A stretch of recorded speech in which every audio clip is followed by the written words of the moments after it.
So some rain expected for the fourth day of Treefort coming in on Saturday. Just day 2 right now. Don't worry, though, you still have till Sunday to explore all the 13 forts of the 5-day music festival, including Dragfort. Dragfort is not only a drag performance party, it's also a space to celebrate the LGBTQIA+ culture and a place where everyone can just be themselves. That was on full display today when Dragfort hosted a panel discussion of LGBTQ identities of Idaho titled A History of Fear, Oppression, and a Contemporary Framework to Reclaim LGBTQ and Queer Spaces. It was all about creating a dialogue around the queer identities once lost because of fear and oppression.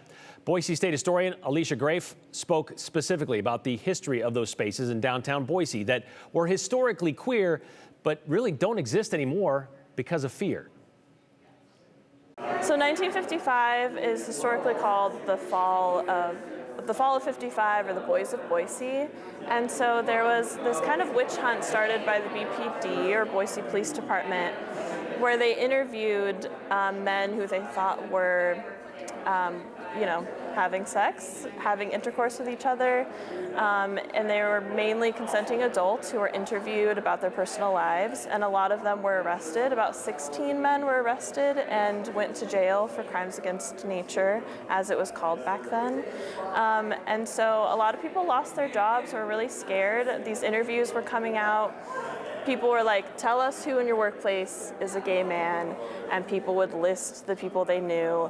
And so a lot of people moved to San Francisco and Portland and kind of fled the city after that. Fall of 55, by the way, is a pretty good documentary you should see, done by a former KTVB producer, Seth Randall. Well, Graves said gay Idahoans went into hiding after that until the late 1970s. Then in the 70s and 80s, there were actually 3 times as many gay and queer spaces around town for people. Today, she said there's basically the Balcony, which isn't gay-owned. There's the Somewhere Bar in Garden City and some others which aren't explicitly queer. Why? Well, Graves says it's partly because of rising housing costs. There's scandals, as she mentioned, legislation, all of that making it harder to hold on to queer spaces in Idaho. So this is just one of many Dragfort events happening this week. Almost all of the shows, in case you're wondering, because yes, this has been an issue in Idaho, almost all the shows are in 18 or 21 age older places around Boise. You can find the full schedule on our website, ktvb.com, or on the Treefort website.